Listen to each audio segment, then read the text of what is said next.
This evening, Eliza Au will do a demonstration on the creation of clay lattice tiles.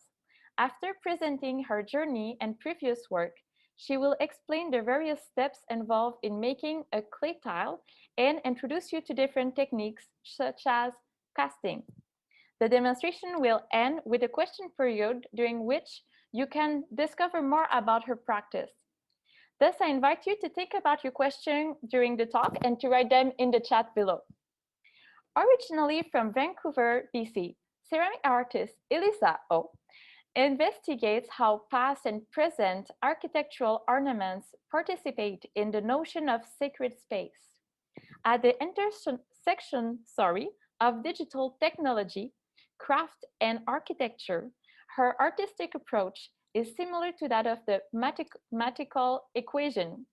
Defined by both negative and positive space, her work evokes elegance, beauty, and balance. This is very true, very beautiful. Along with her artistic career, Eliza Au teaches ceramics at the University of North Texas. Her work is included in numerous public and private collections, including the Canadian Clay and Glass Gallery in Waterloo. So without further delay, I am glad to introduce you to artist Eliza Au. Hello, everyone.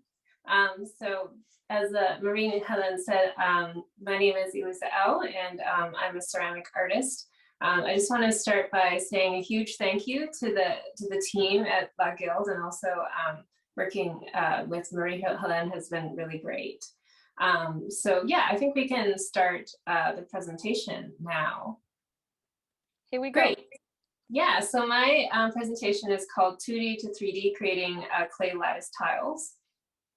And you know, some of my work is in the show, but you can see here in this picture, I use a lot of kind of flat lattice screens as tiles, or I actually construct them into three-dimensional forms as well. So next slide. So just a little bit of background on me. So I'm originally from Vancouver, British Columbia, which some of you may be familiar with. So it's a very Asian kind of like environment. You know, there is, you know, lots of Asian food, a lot of Asian influence in the city. So my parents actually came over to Vancouver from Hong Kong in the late 60s already, where me and my brother were born. So next slide. So I'm just going to talk a little bit about my process and also the workflow of how I make things. So I usually start with like a design of some sort, which is done actually on Rhino CAD, mostly, which is a computer-aided design program. And then other programs that I also use are Illustrator, Fusion 360, and a couple other programs. But Rhino CAD is a program that I've used for quite a long time to create the actual shapes of my forms. So the second step is actually prototype and testing. So, you know, I make cardboard or 3D printed models, which I use to kind of, you know, look at on a smaller scale, you know, how things kind of fit together and things like that before I actually start making the actual piece. So an example of a 3D printed model, this is actually part of an actual model for a mold. You can see that it's printed out of this sort of plastic sort of filament, and it has kind of this pattern on it. So after I make that model, I make the actual plaster mold, which is actually an air compression mold. And it's not a mold that is dry that you press clay into. It's used actually wet. So this type of mold actually allows me to make really kind of complicated lattice forms and basically release them immediately. Because otherwise, you know, obviously this is a very thin lattice clay structure, which if it shrinks, it will crack. So production in clay, so that's the actual use of the mold. So press molding or slip casting. I'm going to talk about those, you know, those processes a little bit later on. And then also the final sort of installation and also hardware as well. So some of my elements need certain bolts or sort of screws to be put together, or they're hung off of the wall. or off of the ceiling. So all those things really need to be considered when I make my work to the beginning stage and to the final stage. Great, so let's go to the next slide here.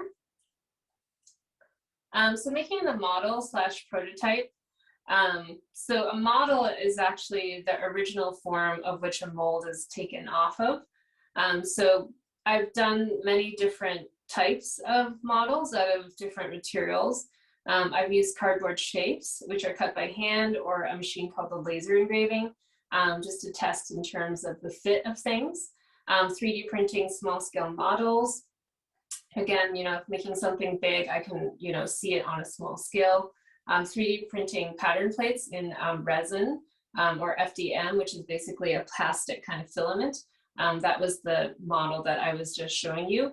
And then also CNC engraving kind of pattern wood plate, engraving pattern plates out of kind of wood or foam. So there's many different ways to basically make the actual shape and pattern. So next slide, please. So this is just a shot of my laundry room, actually. So I own several 3D printers, which I really only started doing when the pandemic happened, because I didn't have the facilities at my school to work with. So I really had to focus on this process because it was very accessible to me. So, I'm able to print these pattern plates. You can see the picture on the left there. It's printing this, flat sort of pattern. So if it's a very large pattern, it's actually divided up into 4 or more pieces, and it's put together actually when I start making the actual mold. Next slide. So this is a breakdown of how 3D printing works. So, first you can see that gray kind of square, not square, the pyramid. That is the stage where I am just working digitally, basically on my computer with the program Rhino to basically draw the shape and then the pattern. And then it's actually saved as another file. So you can go to the second pyramid, which is actually, you can see that it's sliced up basically into layers there. So that, it's moved into another program, that creates those layers. So then it saves it into a file called a G code, that's actually put into the machine. And then the machine starts to basically manufacture it or make it, obviously, into the last pyramid, which is the final object. So next slide. So here's a shot of the Rhino software that I use. And actually, this is one of the pieces that is in the show. So you can see, there's kind of like a backing that is printed or modeled onto this form, which makes it easier for me to, make the mold off of it. So there's usually different views within this program that I can see, like, how it looks like. Yeah, so next slide. So here's the 3D printed model from that screenshot that I just kind of showed you. So this is obviously an actual kind of physical form that I can work with to make a model. So I'm really interested in, obviously Islamic design, architecture, kind of tiles. And I do go back and forth between different programs, depending on what I need to do or what kind of output that I want at the end. Yeah, so next slide. So here's just some work that's an example of the kind of 2D to 3D forms that I make. So you can see that there's like a round shape, and then there's also a rectangular shape. So there's only 2 shapes in these forms, but obviously they're repeated and they're actually slotted together to create this complex form. So I'm really interested in, the building units of the brick, the tile, and then the pillar, and basically perforating it to make it something very light. And also, almost this idea of kind of wonder, because, clay usually cannot be very straight or very thin. So there's a lot of technical things that I do to get around that. So next slide. So this piece actually is, you know, based obviously on the bowl, you know, and I'm really interested in kind of how the light kind of passes through it, what kind of shadows are kind of happening here. And this was a much more complex piece because obviously you can see that there's different shapes or different sizes of the circle that have to be made to make this entire form to happen.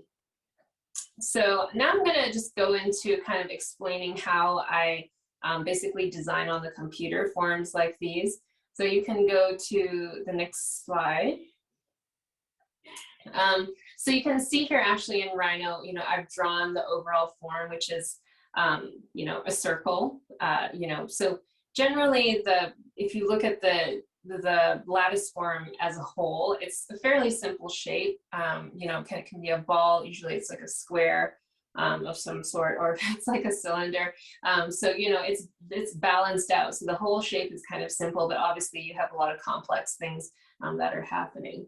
So I'm basically taking this form into a different program. So next slide. So I've taken it into a different program, which is a slicer program. So this program actually, the function of it is basically to cut it into pieces, into basically like slices. So then I'll have that basically pattern of that piece. So later on it can slot together. So you can go on to the next slide there. So, you know, in this is Slicer for Fusion 360. This program I don't think is around anymore, or it's part of the actual Fusion 360 software. There are other types of software that also do this. So you can see that it's like, you know, it's the ball has been sliced. So you can actually change like, you know, how many kind of layers horizontally and then also vertically that you want, the thickness of the material, and then also the size of the slot. Which is really important. So you can see on the right there, you know, all the pattern of the pieces is listed on the right there. So next slide. So yeah, so this is actually just, you know, kind of a close-up of all those pattern pieces. You can see in the pattern, actually, there is a slot, obviously, so then one tile can basically slot into each other. So, you know, this program basically breaks it down. So, you know, you have that pattern right away. You don't really have to just physically figure that out on your own. Next slide. So, you know, I take that pattern piece, which is actually a PDF, and then I move it into Illustrator. So this is an Illustrator file, and you can see that that pattern transfers right over. So, you know, sometimes I go between programs because, you know, I need to bring this back into my first program to start doing that kind of pattern that I want. So, you know, this is one step, another step in the kind of software kind of program process. So next slide. Okay, so I brought actually this back into Rhino because Rhino can read an Illustrator file. And now you can see that I'm drawing actually my pattern over that slotted kind of line, right? So obviously, you know, I can start to, you know, play with like, well, how do I want the pattern to look on this tile? And also make sure that I do have these slots in that piece, right? Because it all has to fit together. So you can see actually the pattern is first like a line drawing, and then later on it will become, or I draw it three-dimensionally in the software. So you can see on the next slide, I've done this function called pipe. So now the actual pattern has like a sort of extrusion thickness, right? And I can see how it's going to look like when it's made out of clay. So next slide. So here are all the actually pattern pieces, you know, that I had actually made in China during a residency. So, you know, all these tiles are actually fired on a slab or slab of clay that, you know, allows it to kind of shrink fairly uniformly and not kind of warp because obviously clay shrinks when it's fired. You know, so I had the opportunity to work with porcelain when I taught in China, which was about 2.5 years ago now. So that was a really incredible kind of experience. So you can see me kind of holding up one of those tiles up, and you know, you can see really that sort of lattice form. You can see the slots that are in that tile as well. Next slide. So here is the process of kind of slotting together and loading the kiln. I don't necessarily have a really organized way of slotting things together. I just kind of hold them up by different bricks and make sure that the spacing is kind of correct, and then gently kind of slot them all together. So obviously this is like very tricky and tenuous, because it, you know, if something doesn't fit exactly, you know, it could snap and break, and I can glaze it together, but obviously that's a little bit of a hassle. So there is like the warpage, slight warpage in each of these tiles, because obviously they're not industrial made. So that's really tricky. So the actual gap of where they slot together needs to be wider to accommodate for that imperfection. So yeah, so actually one thing that I should mention is that, like, when I glaze fire, sorry, let me go back one step, is that my first firing is actually high fire with no glaze on it, and then I put a low fire glaze on it, slot everything together, and it's low fire. So that's how everything actually stays fairly straight. Okay, next slide. Let's see here. Great, so this is my last slide here, but you can see that's the finished kind of slotted sphere, which is actually also in the gallery as well. So yeah, the tiles are high fired and then slotted together, and then glaze fired at a low temperature. Great, so I think we can go on to the video now. All right. You're ready, so. Great, so I'm just going to talk a little bit about the actual mold making process. This was a video that I made previously. So you can see on the left, actually, there is a 3D printed model. In this case, it was like printed out from a resin printer. And then on the right, you can see there's a mesh screen, which is actually made out of something called hardware cloth. And it's obviously, or it's known as chicken wire. So I probably in the next bit of the video, we can go on. Yes, okay, so yeah, so I can bend up this wire here, and you know, and then it will rest. I have to make sure that it's bigger than the actual object, obviously not touching the model. And then this is the net, which we will weave a tubing on top of it. So you can see that there's a tubing, it's called mold duct tubing. And I get it from Axner, which is a pottery supplier in the States. I think they're out of Florida. And so this type of mold duct tubing is actually used for a machine called a ram press, which is an industrial machine which makes kind of tiles or some types of flatware as well. So that's really the only kind of material that is really all to this special order. Mostly all my other materials that I use are pretty commonly found. So next slide. So you can see here actually, you know, I have a plexiglass kind of bottom or base that I make the mold on, and then there's 4 boards, they're called coddle boards, which actually I will put together here and make kind of a box. So plaster, when it's mixed and it's poured, it is liquid, and it needs, like, you know, a bead of clay, as you can see here, to keep that plaster from kind of leaking out. So you can see here, actually, I'm just marking the kind of height of how tall the plaster should be. You can see the net is inside there. Underneath there is the model. So it's taken me a lot of trial and error to know kind of the thickness of that mold, and yeah, and how dense it needs to be. So you can see I'm mixing plaster here. So I mixed plaster is 100 parts plaster to 60 parts water. So it is, the plaster is actually a little bit more dense than slip casting. So you can see here, I'm holding the net down and then I'm pouring the plaster basically on top of it. So then the net is actually fully invested in the plaster. And one part of the tube is actually sticking out of the plaster, and we need that hole obviously to actually blow air into it a little bit later on. So after about 20 minutes, you can see that actually the tube in the top right-hand corner is sticking out there.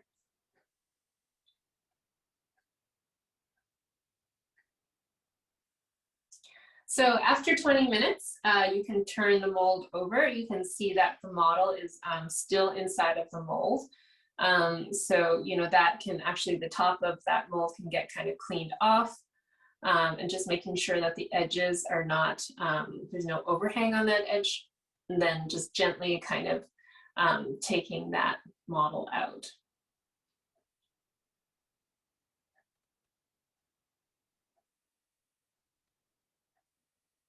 Yeah, and then the plastic model is flexible, sorry, the resin model is flexible. So you can just gently kind of pull that out.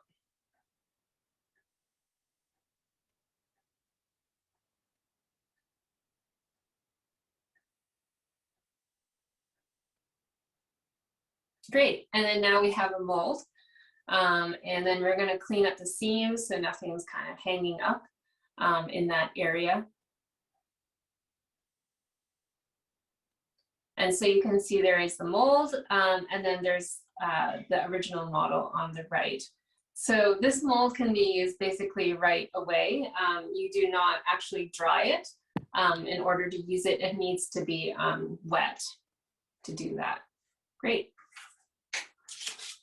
Okay, so I think I'm gonna get ready to actually do the live pressing of the piece now. I'm just gonna rearrange some things on the table here so we can get started.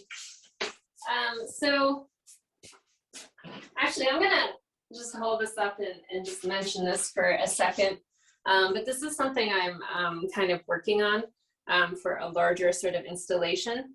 So this is actually like a slip cast tile, this bottom part here. And then so there is a lattice form, obviously, that's on top of it there. So they're actually, the lattice is not attached to the tile. It's actually glaze fired together. So the glaze actually acts as a glue and like sticks everything together. So it's two processes that are kind of combined into one. Okay. So the difference in this part is that, so this is actually a two-piece mold. So you can see actually there's a key right here. So this part actually, I've already pressed clay into it just to kind of save some time as well. In the video that you just saw, it was just a one-piece mold, but this is gonna be a two-piece mold. So this is done. And I'm just gonna lower the camera a little bit. And so this is the other half of the mold right here. So you can see actually there's keys, right, that are able to kind of register to this one here, right? Okay. Okay, so first of all, I'm going to roll a slab. So I'm just gonna take some clay and I'm gonna move this out for a moment and I'll come back to it because I need to be on the camera.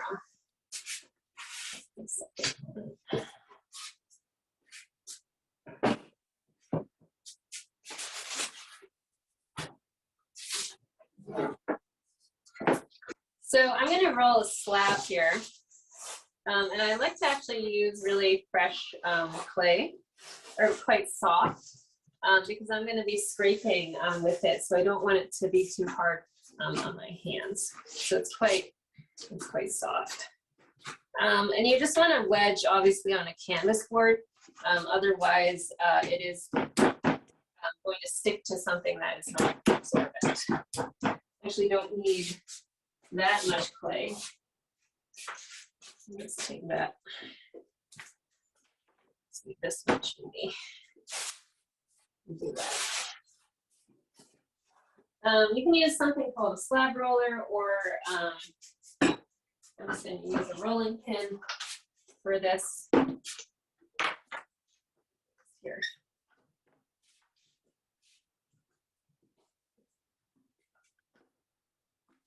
And you want to roll a slab that is fairly kind of thin, and that covers your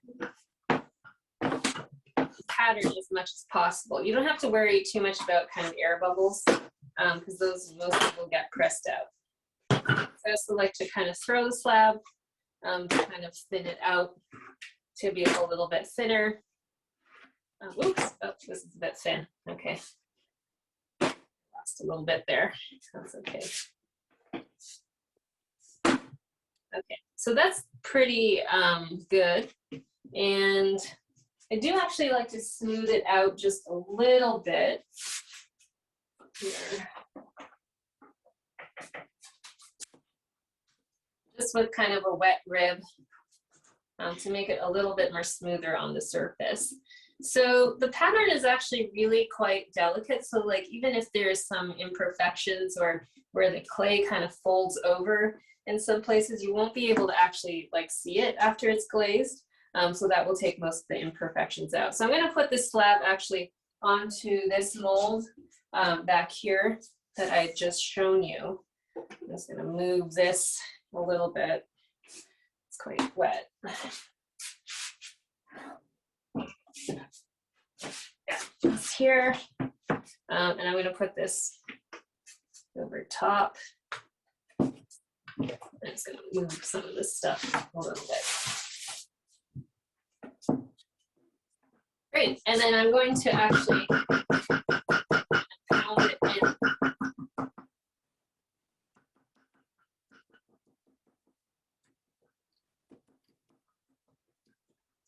And it's best to kind of pound from like the inside to the outside, so you can get some of those bubbles out, or you don't have like a large kind of air bubble that happens. It's not really super critical, but it just helps with the pressing. So yeah, so we're going to scrape off all the extra kind of clay here. You can also cut off, you know, any kind of large areas that don't have a pattern underneath it as well. So I have like a bucket of water behind me. That's what I'm actually using to kind of rinse as well. So this is a fairly stiff rib. It's a green kind of mud tools kind of rib, which is nice. So if it's a little bit harder, that's good because I mean, obviously it has a better ability to kind of really scrape the clay off of the surface. You can use kind of a flat side as well. So if you do this actually a lot, it's pretty hard on your hands. So the softer the clay is, actually the easier it is on your body.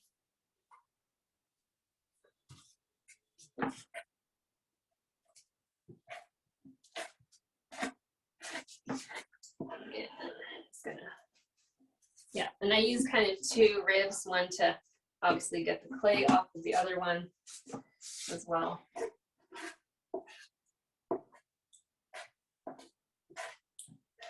So this is actually quite a bit of the work to get this form, as well as kind of rolling the actual slab as well. You can add a little bit of water to the top, and that kind of helps like just soften it down. Get that clay off of there. So you can see as you scrape it, the pattern is being exposed on the bottom. You can see. So originally I've been using just these tiles pretty much almost as is, or you know, the slotting method that I had just shown you. In more recent times, actually, I've been hand building with these to create actually like boxes or kind of volumetric forms. And that's been really challenging. I mean, obviously structurally it doesn't want to stand up as much, but it makes a much more kind of volumetric form. So the, you know, the pieces in the show, like the red kind of tubular cylindrical kind of ones. Those were actually all like hand built together out of that red clay. There's a lot of technical issues that I had to deal with there. You know, I have to actually make a support and things like that. So obviously there's all sorts of challenges on building with like very thin forms. You have to work pretty fast. You don't have a lot of time. And like technically you need to like really make all of these forms at the same time if you want to build them together, because you can't have one obviously shrink more than the other, just causes a lot of issues. Okay, so I've got most of the clay off there. I have a tendency to keep to try to scrape it as much as I can. I'm actually going to go over it with a more of a softer rib, just to get rid of kind of more of the clay on the surface here. So you can see that it's a little bit more clean as well.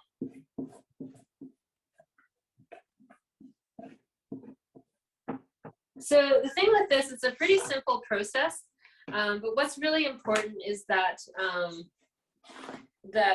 the mold is wet, but not like too wet.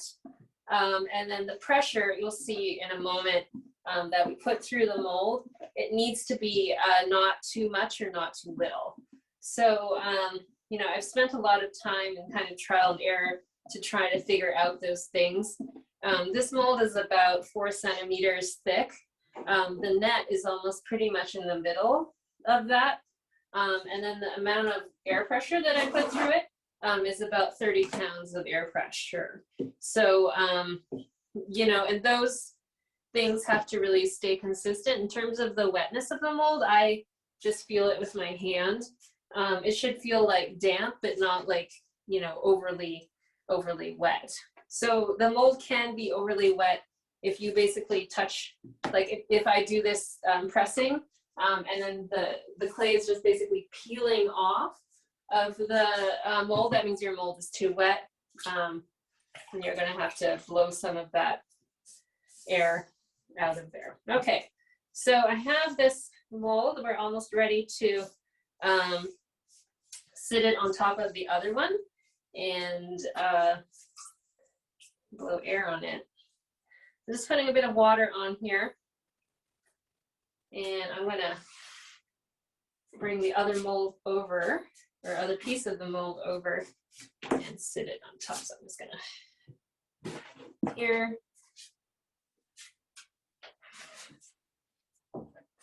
And because this is actually a symmetrical pattern, there's no like really orientation of this, though I have marked kind of an X on this, but that's fine.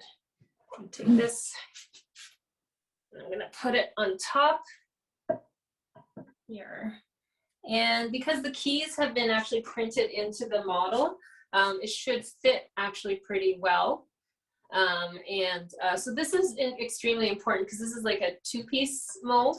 And so the top clay piece is going to fall down, and you want it to register very well to the bottom. So that was actually like a lot of, that was a big challenge for me. And there's lots of issues with the registration for me before I started actually designing those keys in the mold. Okay. So I think you can mute me now, and then I have to use the air compressor.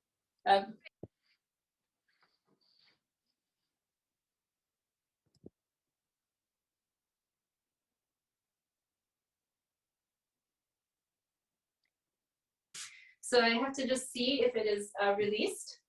I think maybe there is a little part that hasn't, but I will still open it for you. So.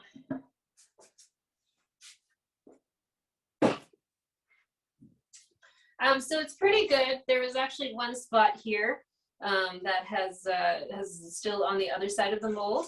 And just hold it up for you. All right, so it's a pretty good press. It is quite aligned. I can actually just take a knife and where is it here? Our pin tool, and then I can just place that little part back into that spot. So just give me a moment.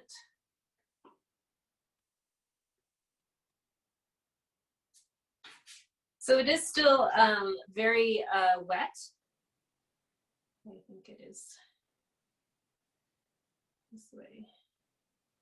And yeah, I'll just push it down just slightly. So it's wet enough that it should all kind of stay together. You can repair it slightly now, but obviously if it is really bad, you will need to do that part again. Great. Okay, so you can take just a damp sponge and just kind of lightly kind of compress it down evenly all the way around. So, and you can also take a larger sponge too and do this. I just have a small one on me kind of right now. So the main work of making these forms is pressing them and then also cleaning them up. I do try to take as much time as I can to make sure that the holes are quite nice. So that obviously it's kind of time consuming. And that's, you know, I could talk about that a little bit later on in maybe another demo or something like that. Okay, so now I'm ready to basically flip it over and release it down onto an actual board. Okay, let me just move this slightly. And I use a drywall board here.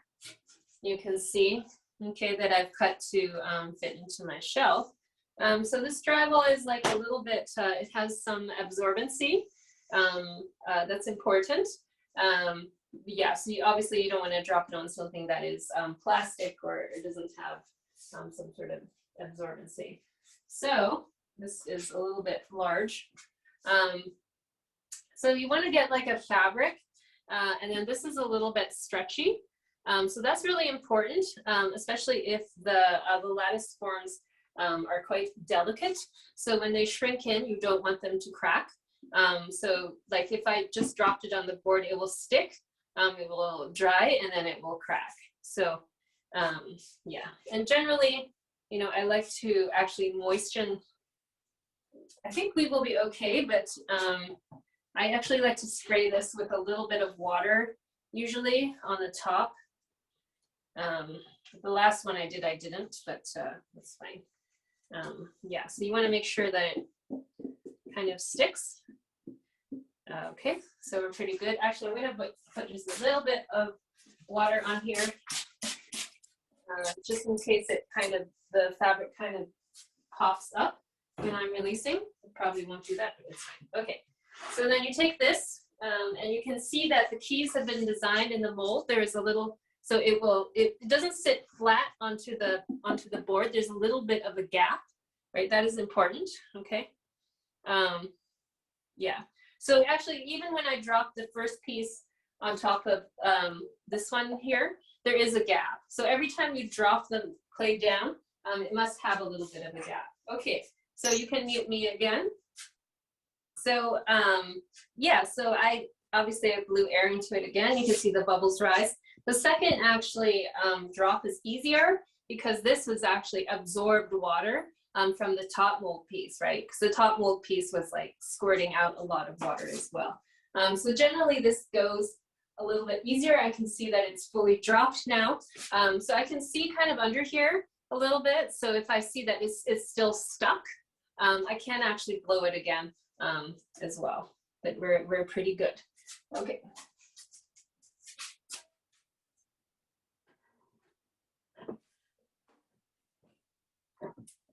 Yeah, so you can see here, actually, this is the finished tile.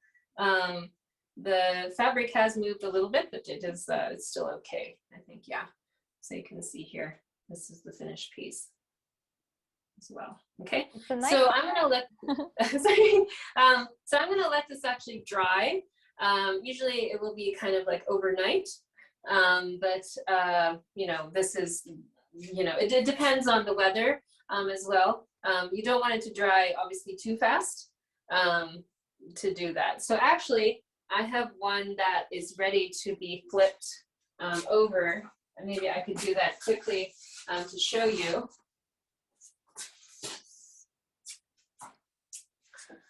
So this is one that has actually dried kind of overnight.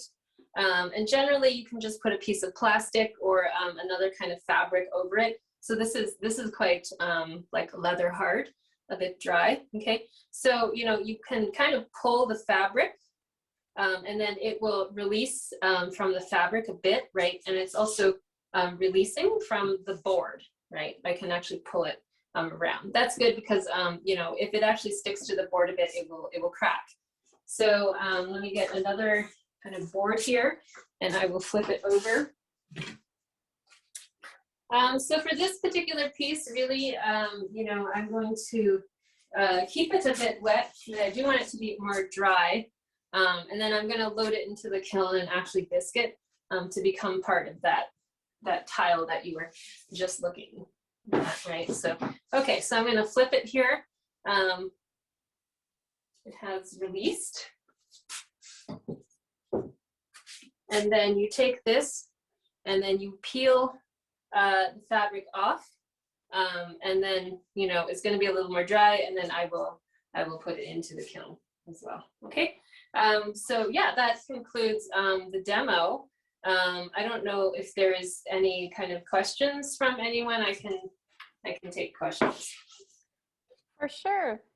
So I would like also you to show us some of the beautiful pieces that are behind you during the question, if we may. And yes, I will let you put back the camera. I will just move the camera off a bit so you can see me. Yeah, so we do have time just to talk a little bit. So this one, you know, the one that I just showed you on this board, that is green, right? Obviously it's unfired. This one, we're just looking, that's green, right? And then so this is something that is, that's another kind of piece. It's it is high fired to cone 6, right? Actually, no, sorry, it's not high fired to cone 6. I think this is like maybe 022. So actually it's fired very, very low. So then I can sand the edge nicely. And that's if I don't have time, obviously, to make it nice when it's wet, right? So 022, and then also I use like a Dremel or something sometimes to clean up the edges. It just gives me more time. So this is a piece, this is fully fired. I think one of these has glaze on it. So this is fully fired to about cone 6. Okay, so this is, you know, the way that they would be inserted together, right? I think to create that kind of form, right? So you can see that there is that kind of gappage right there. So these are slightly warped. So I have to make sure that, you know, the gap is kind of large enough that it can go kind of all the way down into there, okay? And then anyways, I've shown this already, but I can just show it again. This is the glaze fired lattice as well. Okay. That's yeah. good. We had a question here for you, Eliza. It's how fragile is the final piece tile?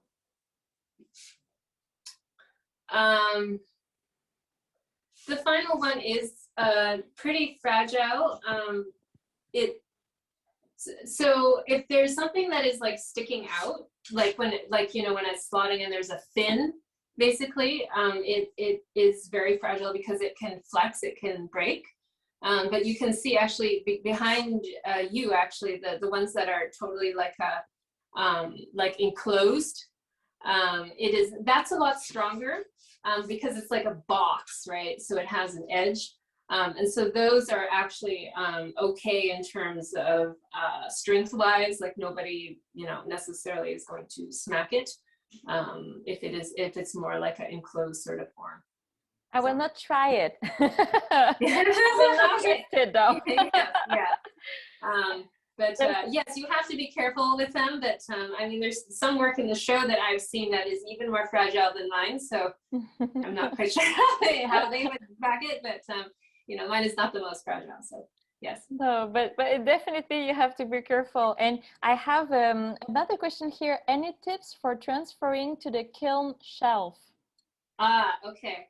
So like, something like that tile is the sliding. So I will slide it onto the shelf. And that works okay. I mean, also I fired on like a drywall too. So the drywall can actually go into like a gas kiln. So it's actually built. There's a larger piece I've done, maybe closer to the size of this board, which is on a piece of drywall. And then you take the whole piece of drywall and then you put it in the kiln. So it'd be like drywall, and then it'd be like a slab of clay, and then it'd be your work as well. People also build on kiln shelves as well, but I haven't done that kind of recently. But usually I transfer it. So yeah. Oh, okay, it was by Abby Smith. The question now, Carol Dimenberg is asking how long from concept to finished pieces? Okay, yeah. So that's a good question. I mean, the oval that is behind you, that was actually pretty fast. So maybe about 3 weeks, maybe about a month. But 3 weeks is actually very fast turnaround. If you think like, you have to make design the model on CAD, and then you have to print it, and then you have to make a mold, and then you're going to make the clay thing. Like, so it's such like a process. There was that larger piece that I had done, and that was maybe about half a year. But that in that case, it was built like several times. So the whole thing was actually built several times. Also with the red piece that is behind you, actually, that's part of the larger mold. So actually, it's more than twice as big. So that one actually, at least the big one. Also the small one too was built like several times. So I actually build it, it's to scale, and the seams are not cleaned nicely, but then I fire that, and then I have to see if it will collapse. Basically, like if, it's okay, then I will build it over again, like the whole thing, and then fire it to the correct temperature. So, because I work with a mold, I can like repeat it several times. I can fire it several times to see what's the problem. And then before I get to that actual result. Sorry. Okay. No, that's perfect. Thank you. Okay. And so there's also another question from Carol. Do you work with just white glaze? That's a good question. So I really only started working all in white when I was in China. And I mentioned that was about 2.5 years ago, so maybe for the last 4-ish years. But some of my, some of the work I've done, like a hanging work more recently, that was back to kind of that Islamic blue and kind of yellow and things like that. But the white is really good in terms of, obviously if it's such a complicated pattern, you can see it better if it's basically monochrome. I mean, I think there are associations with kind of whiteness and purity and ideas of kind of spirituality as well. But the whiteness really does show off the form in a certain way. You can glaze a lot of complicated forms with color as well. But that actually does take a lot of work in terms of making it make sense when you look at it, because obviously you don't want it to be so colorful. It's just incredibly chaotic. So colored things are more difficult than solid color things. Yes, yeah, I would say so. Yes. I think it's also in your aesthetic, because it could be chaotic if you wanted it to be. You're the artist, you can do whatever, Yeah, that's but true. I would like to know about your inspiration just before we go, because I know that you're inspired by architecture, but I'd like to know where it came about. Oh, yeah, I'm not really sure. I mean, a very long time ago, like right when I was starting ceramics, I didn't show the slide, but I made this box. It was a raku fired box, and I had made kind of a lattice screen for that. And I didn't really have any idea why I made it. I mean, I think I'm very interested in, the whole kind of idea of sacred space. I'm not, I'm not religious at all, but I do draw like a lot of inspiration from these religious spaces. But there is a fascination for me, like why, obviously every culture has them, and it fulfills actually like it fulfills a very human need. I think, which is really interesting in terms of dealing with our own selves and our own kind of mental and also spiritual states. So we've created these very beautiful spaces to kind of express what we don't know, but you know, as places for kind of contemplation or also solitude as well. So your work is in line with that. I would assume it's a work for contemplation, you know, the something that keeps you, you know, liking the beauty of it, and it's a kind of a mirror also of the inside sometimes, I would assume. Yes. Yeah. Yeah. Thank you so much, and thank you everyone for coming. It was amazing. I really enjoyed, because I discovered with you at the same time. I've never seen the live demo of Eliza before, so I really enjoyed. And thank you everyone for your questions. And yes, everybody saying this was great. Thank you so much. Beautiful work. I agree. I totally agree. Great. I wish you everyone a great evening, and thank you again, Eliza, for your beautiful demonstration. Oh yeah, thank you for organizing this and being so organized, because that was the most smoothest like Zoom demonstration I have done so far. So I was like, this is very smooth compared to like other things I've done. So thank you. That was great, and I really hope that I can come and visit the gallery sometime in person in the future. I hope the pandemic kind of dies down a bit so I can hopefully come by it at some point. So. Yeah. And anytime, we'll welcome you, and we'll welcome every one of you. So thank you again, and have a good evening. Okay. Thank you. Bye.